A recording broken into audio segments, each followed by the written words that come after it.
Hello everyone, আসসালামু আলাইকুম। সবাই কেমন আছেন? আশা করি সবাই ভালো আছেন। আলহামদুলিল্লাহ আমি অনেক ভালো আছি ও সুস্থ আছি। গাইস, আজকে দেখাবো কিভাবে সেমাই ও পিঠা রান্না করবেন।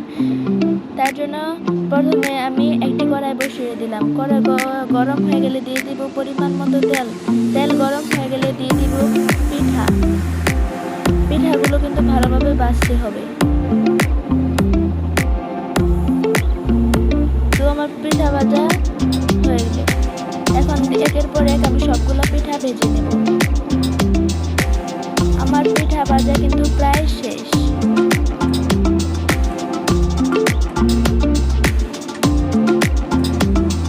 এখন সেমাইয়ের জন্য বসিয়ে দেব একটি পাতিল। দিয়ে দিব পরিমাণ মতো দুধ। এখন দিয়ে দিব লং, এলাচ, তেজপাতা, দারচিনি। এখন দিয়ে দিব পরিমাণ